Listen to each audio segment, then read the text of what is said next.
them is the Pluto conjunct tomorrow in the morning. So if you want to pull on that first, that probably. So that it's in the, yeah, I'm looking at the morning. It's at 8:46 a.m. tomorrow morning. It's still Pluto and the Sun in Capricorn. So welcome to the Luminaries Eclipse podcast. This is our first pro one without any tech glitches, hopefully.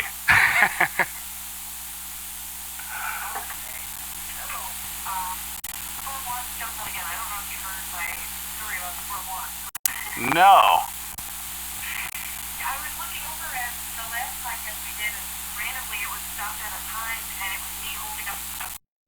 Oh.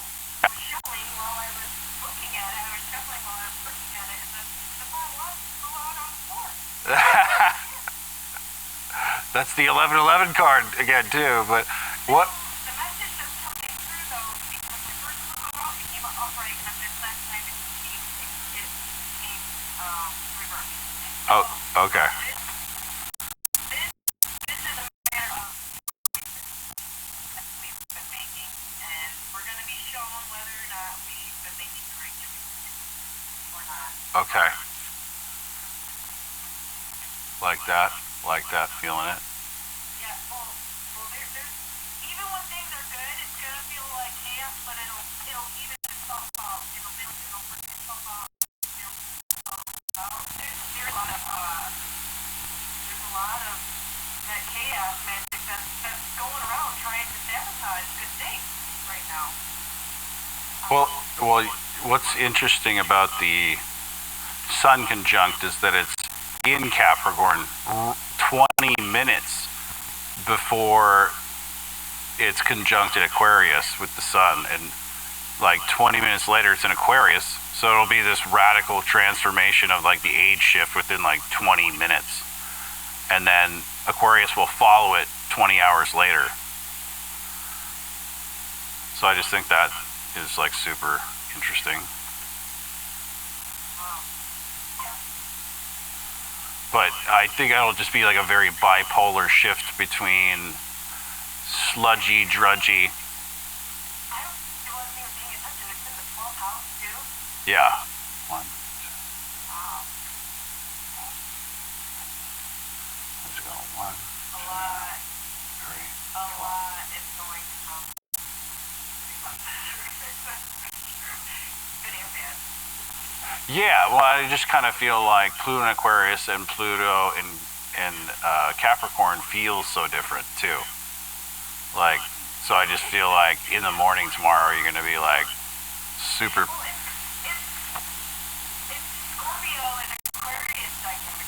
Aquarius right there, and I know that very well. And there's all that has been fucking hidden will be revealed, and it's going to happen rapidly and fast without a lot of things are going to be, there's going to be a lot of power moments. Yeah, and but I just like Molly McCord and Leo King, they keep talking about this like merging of timelines before that. So I've been feeling the insanity of this Capricorn season, like with work and with sadness and career, like converging. And I feel like it'll have this radical transformation within those 20 minutes where it just feels like you're in hell, and then it's going to feel like you just. Yeah, but I feel it's going to be like a chaotic, happy air. I feel like it's the whole age shift basically within 20 minutes, like the feeling of the age shift. Should I start talking about the astro? Okay. So yeah, like what you said, it's in the 12th house. And I went and bothered and did the solar chart for this as well. So for you, Jamie,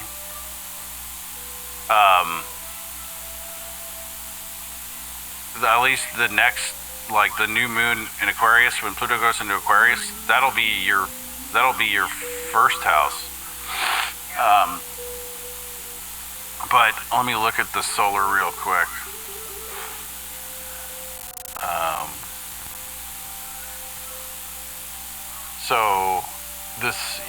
So the sun in Capricorn, 29 degrees, 59 seconds, is conjunct Pluto at the same exact minute, and they are in the 12th house, Placidus, so super Piscean, absolution, like endings, but it's also in the solar house of the first house. So traditional solar astrology, that you put the sun as the ascendant.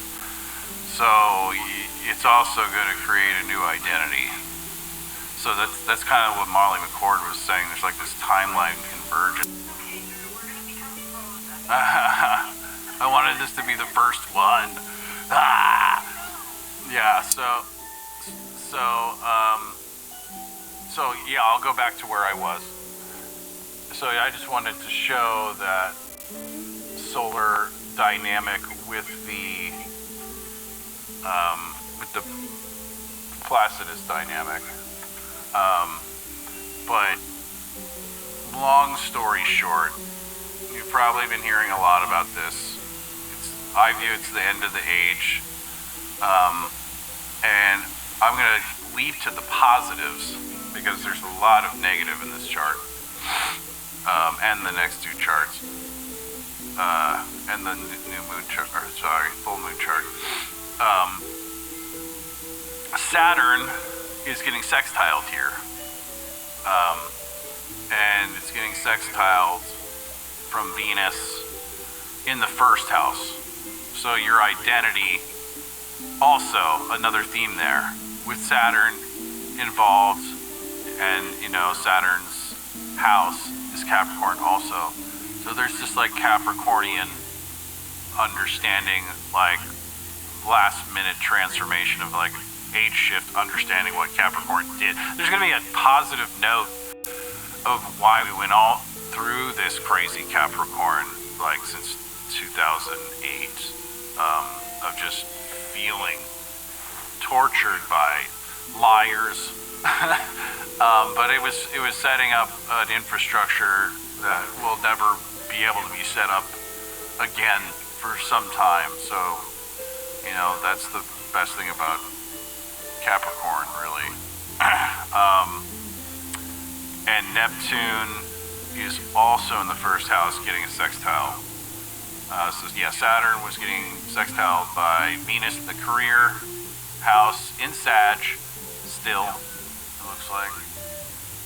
Yeah. And, I'm sorry, looking at the wrong thing. Venus in Capricorn, 7 degrees, in social dynamic, Aquarius, 11th house. And Jupiter in Taurus direct is also supporting that Saturn. So that is positive as far as Saturn getting all that and its values, Jupiter house too. And Neptune's sextile is with Pluto. Anyway, that Saturn also has a trine involved between Venus and Jupiter as well, so it's like a pretty solid partial trine. It's pretty solid bonus points for Saturn there. Neptune also is getting sextiled by Pluto during the eclipse, and the moon in the third house of communication. So I just view that as like profound, watery, emotional breakthroughs. And it's interesting that it's like an earth sextile partial trine and a water sextile partial trine. So I feel like emotional sea change. Emotional sea change is like really the theme here. And yeah.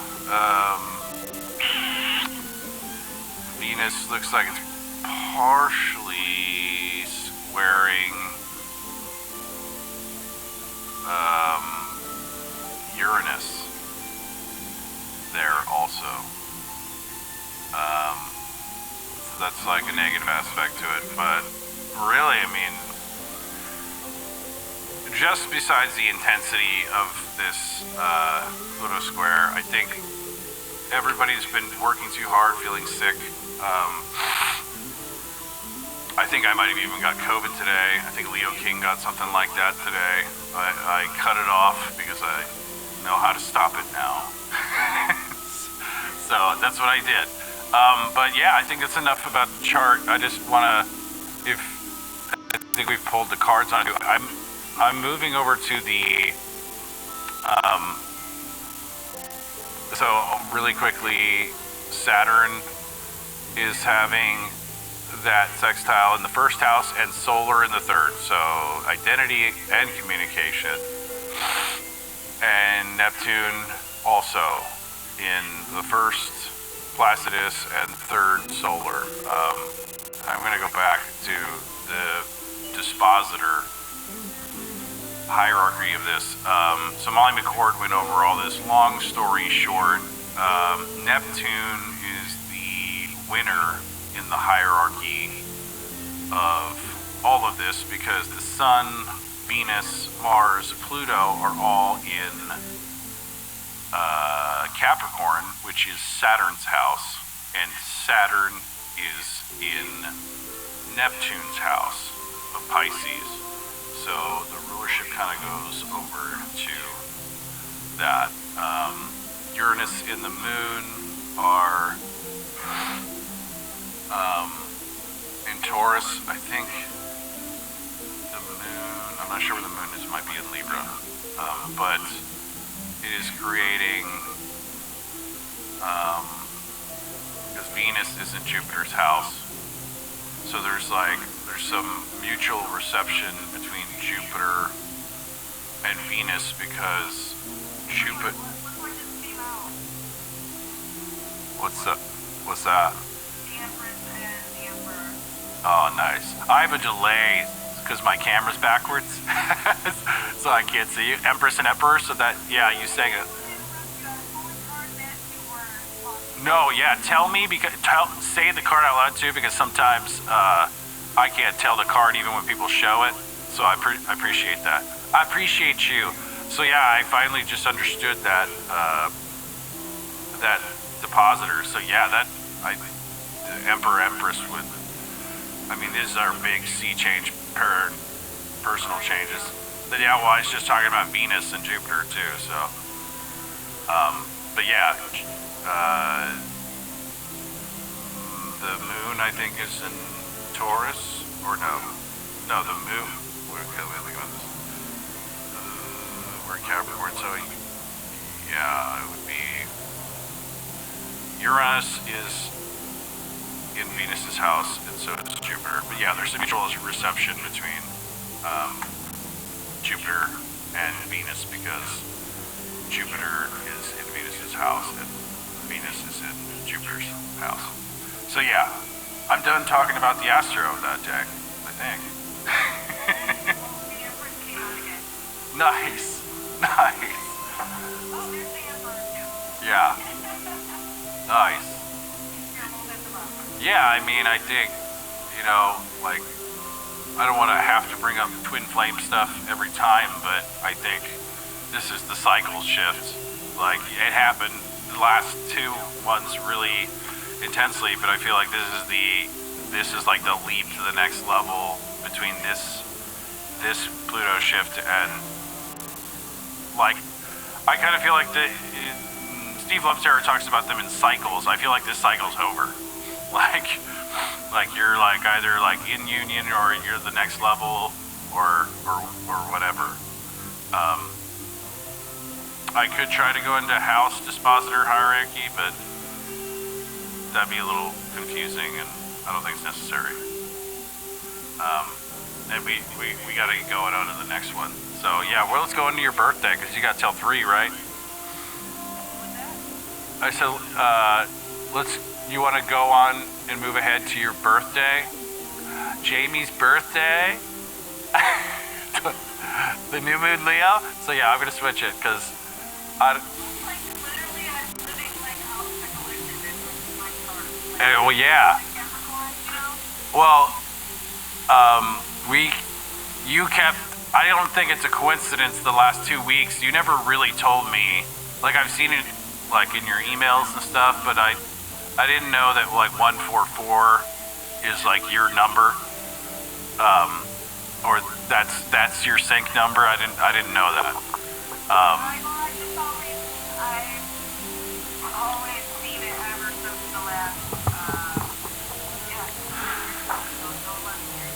But yeah, you made me freak out because I looked at the sun and the moon, and they're at 14:44 minutes. They're 14 degrees 44 minutes. Or wait, I don't know how that works. I don't know that part yet. We're at 5 degrees Aquarius, 5 Leo. The sun is 5 degrees. The moon is 5 degrees. But the minutes are at 14 minutes and 44 seconds.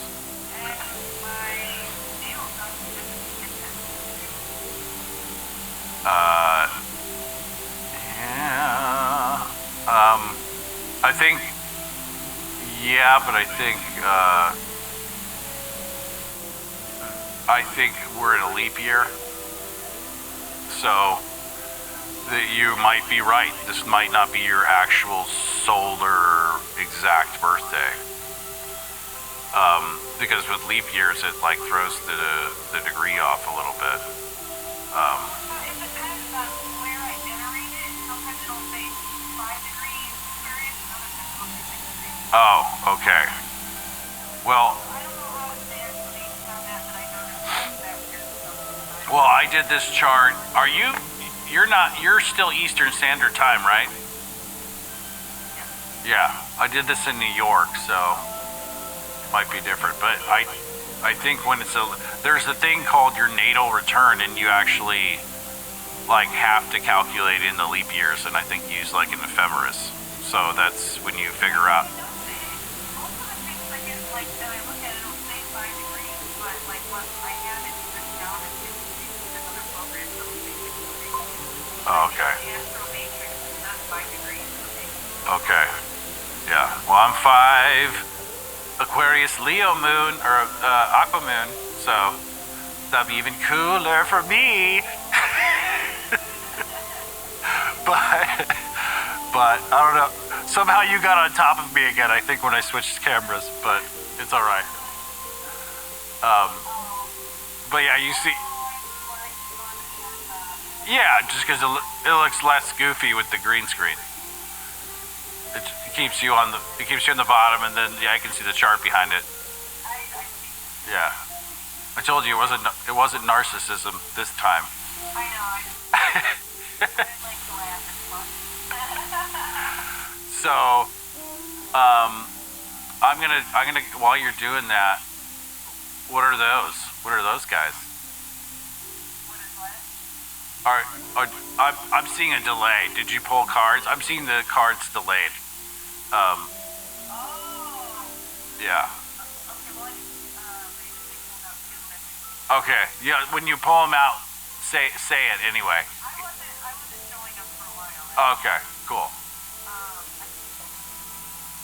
Yeah. No. It's like almost 60 seconds, I think. So the Fool and the Queen of Cups. Okay. Cool. Good. So, like, looking at this chart, the first thing that I'm seeing is, I like going to the inconjuncts, like, and kind of pointing them out, because it gets like really the emotional stuff. But this is also the Saturn. The Saturn is still getting a sextile, but it's in the 10th house now. And Neptune is no longer getting a sextile, it's getting a square from the moon and Pluto.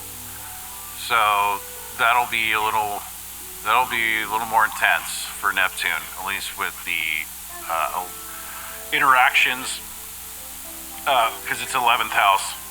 So how people see you and how you interact with people. I said with this new moon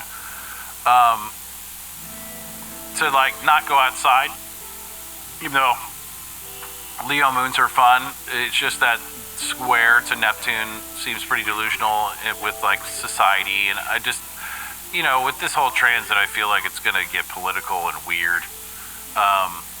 The moon is in the 3rd house of communication also, so 2 social aspects with this water square to Pluto also, and Pluto is in the 9th house of beliefs, so yeah, probably protests and people being all proud on a Leo moon, and but being delusional, and I said the positive aspect of your career will probably be doing good, and it's supported by Jupiter in the 12th, so like, spiritual careers too, absolute like new understandings, and let's see.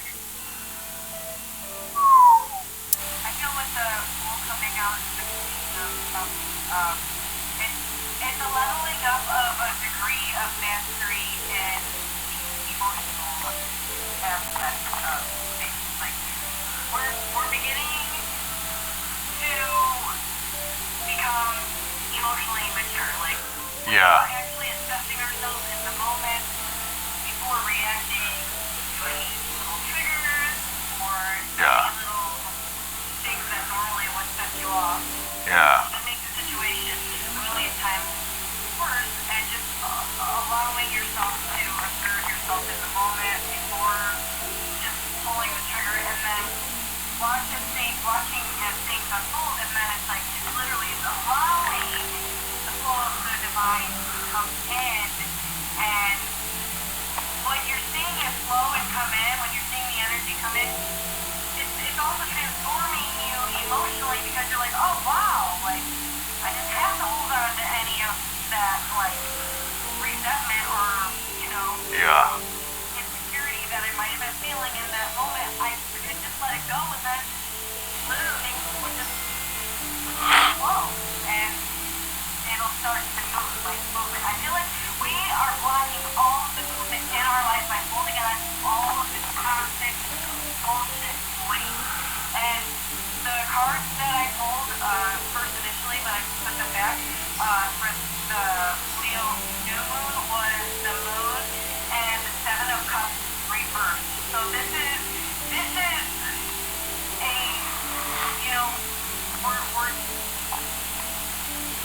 we're flipping these emotions from the inverse and flipping them upright. I always talk about we're actually doing it. We're actually alchemizing. I know I'm doing it, and I know that there's others out there doing it. I know that you've been doing a lot of the emotional, the inner transformational work too, So I feel that with the Fool and the Queen of Cups coming out, it's definitely the beginning. Yeah, like in a personalized, succinct, personal way of describing what you said. I feel like people that really have their head in the clouds, like, are having a new perspective of how their entire life. It's like I now see how people didn't understand me and like were critical of me my whole life, and I feel very grounded in a totally new way. That I'm like transmuting all my emotions of alienation into like functional.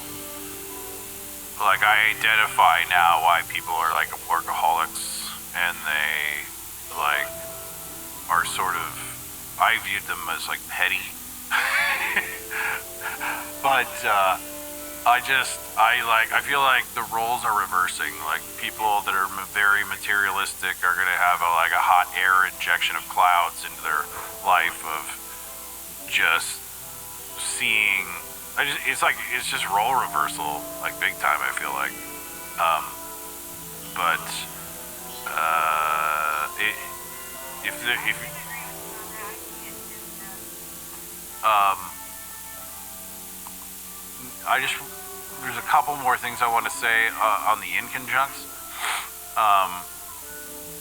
And you can keep talking and interrupting if you need to. But then later on, I want to go to the solar houses and the planetary rulership. So I'm going to do this real quick. You got to go? Okay. Yeah. Well, you want to pull like anything else before you leave, or have any closing statements? Yeah. So yeah, there's. My main thing that I have been feeling with this emotional transformation. So. Yeah. And the fact that those cards came out as validation that that's what's really taking place. Yeah. So I really feel, the ones that the people that have been doing this, they're taken, and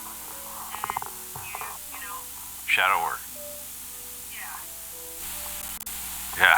Trying. It's coming to the forefront of being able to see the light again. Yeah. Well, the Pluto masterclass. People drawing Plutos. Okay, the seven of cups reversed. Now you go ahead and take your take on that, and then I'm gonna exit out, but then I'm gonna come back to what you say. Oh, just like Virgo-y discernment and reduction, basically mixed with Capricorn, like wisdom on what we don't have confusion. The end of confusion, like just whittling away all the glam and glitz of the age of Capricorn, like. Did you say ending of confusion? Yeah.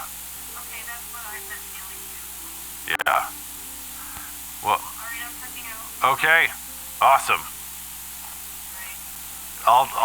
I'll let you know if it worked. I'll see you soon. Fingers crossed. Yeah. Cool. We did it. Hopefully this is the first one. Successful. Luminaries Eclipse 1, hopefully. Alright. See you soon. Okay, so yeah, I'm gonna look at the moon now. There's inconjuncts to this moon. From Saturn and Venus. And Venus is in Capricorn now. In the 8th house. Oh no, wait. Still in the 7th. So, justice, frenemies,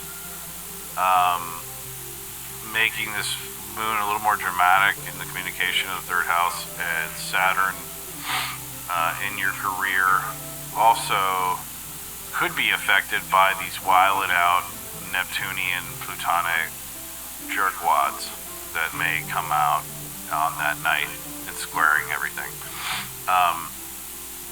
Another inconjunct from Saturn to the Sun, and yeah, so the Sun, 9th house, beliefs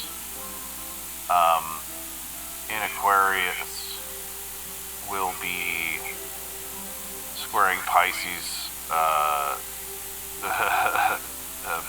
also spiritual stuff, but like more in career.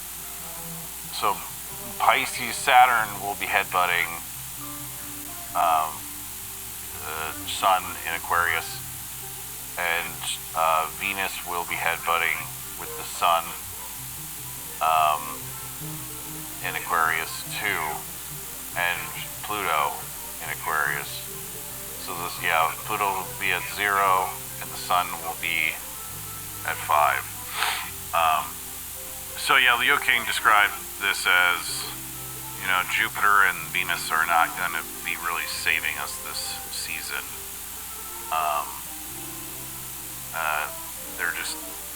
They're in detrimental sort of positions. They're not really highlighted. Capricorn is a little better, but Pluto's in the house or in the zodiac with, actually no. That was the last chart. But still, Venus in Capricorn doesn't really enjoy it too much until it starts getting going and is like more refined. Like Capricorn sort of saves Venus from the BS of Aries being a selfish, like narcissist, like off at war, and sort of the rejection from Jupiter, because like Jupiter kind of thinks Jupiter doesn't really like Venus. I think she just kind of doesn't work for anything, which is not true. Only a Sag would think that. But yeah, so anyway, but they just they do head butts basically, but everything else in the chart is sort of not highlighting Jupiter and Venus exactly. And yeah, I'll move over to the dispositors and like why that is. So yeah, the Neptunian hierarchy here is the sun or the moon.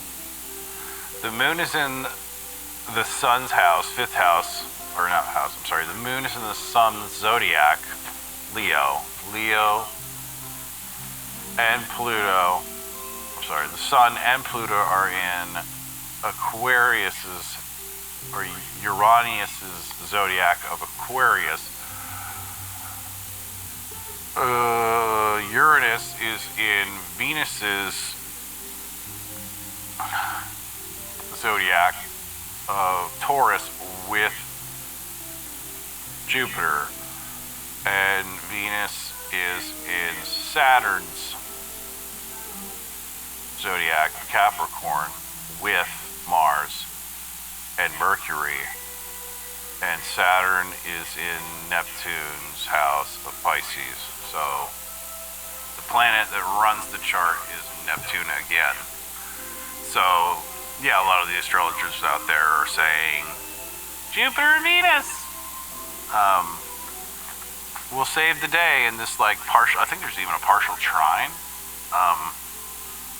going on. Double check that. So I think that's what most people are focusing on. Yeah. Partial trine with Venus. Yeah. But really, Neptune is ruling the day. And yeah, the moon is in,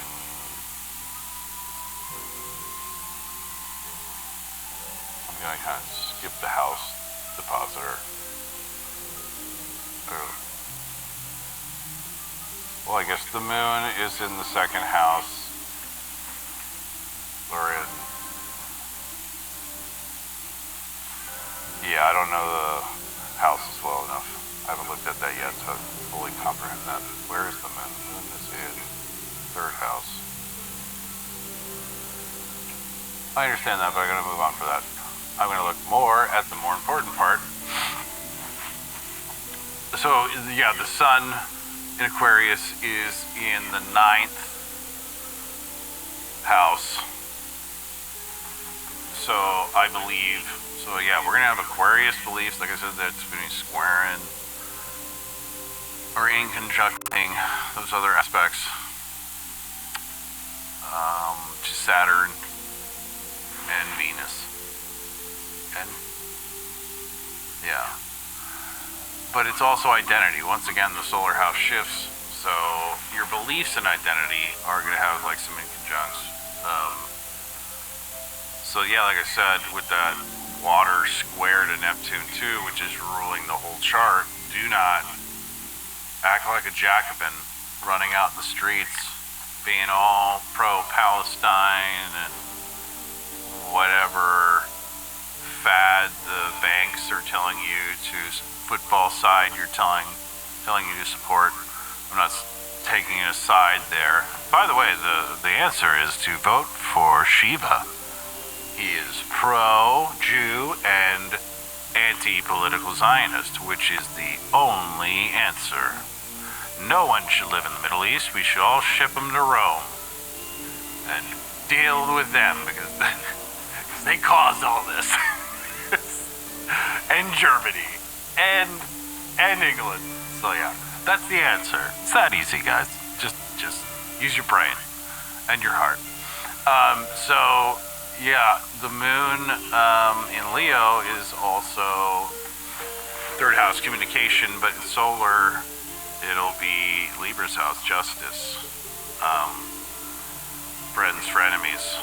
So, like I said, there's some sketchy social dynamics in those inconjuncts and the square. So, you're feeling probably some, you're making new soul tribe contracts and everything, and this is the age of Aquarius, but it's just going to feel kind of Neptune-y, delusional, and treacherous, I feel, right now. So, just stay inside, get your ammo, make some soup, just don't lose your head, basically. Venus, so you have Mercury is in the 8th house, Scorpio, but also, like, everything else that's in Capricorn still is now 12th house, which is going to be like we're in a new age now. It's going to feel like endings. We're going to be subconsciously processing that whole age until it comes back just in time. Pluto comes back to Aquarius just in time for the election to wrap up all the bedlam and mayhem, and for them to lie to us. I keep saying it. Steve Love Tarot says when Pluto is in Capricorn, it's just easier to lie. Now it's in Aquarius, that's not so easy. It's a little harder to do that. All that air makes things a little lighter. Lying is heavy. And yeah, and that Jupiter 12th house will be family oriented too. So yeah, family ending stuff, probably transforming your drama or not talking to family anymore. Hopefully that's not the case, but there's treacherous stuff going on. So this is probably could be that with that once again Neptune square.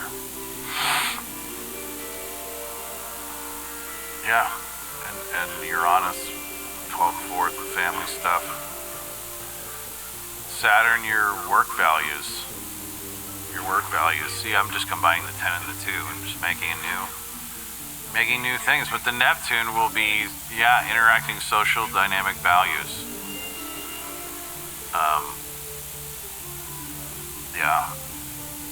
So how you communicate your values to society. That's sort of the secret, is the values. Like, how do you save yourself from the delusions of others in this Neptune square? Just sticking to your values. See, solar, the sun. Just look for the sun when the dark before the dawn. Look for the rising of the day. And yeah, that Pluto 0, that portal degree will be interesting. It'll be beliefs and your identity. And the North Node will shift. Will be in the 11th house, so that'll be kind of adding to the Pisces identity, communication stuff. But yeah, like communicating to others. That's interesting. And then Chiron's still there, sort of bipolar about it. Communicating your purpose, but still insecure about it. Tripping over your words. In the South Node, things are moving away from love, your love beliefs, like what you believed was love before. That was a Capricorn age thing. That's not what you love now. Not that we won't have any more petty relationships. It'll be more kind of adventurous and Jupiterian, and the artistic adventure of expressing new ways to do things. That's your new tribe. The change there in your tribe, basically, will have to do with those things. Yeah, your Chiron. Yeah, it's at 11/3. Yep. And you know, I'm gonna leave it there, guys. You know, Port of Fortune. I mixed those up, so I'm not gonna go into that. But yes, that was it. Luminaries podcast. It's 3:13. I'm gonna end on that note. I hope you enjoyed. I kept it under 50. All right. You guys, thank you for joining Luminaries podcast. Well, this is the new name, Luminaries Eclipse 101, podcast 101, the official. Next one, we're going to have some music behind it. All right, boils and ghouls, be safe out in the streets, homies, for really reals. Protect your neck, as Jizza, Rizza, Old Dirty Bizza, Inspector Deck, Raekwon the Chef would say. Ghostface Killer. You best protect your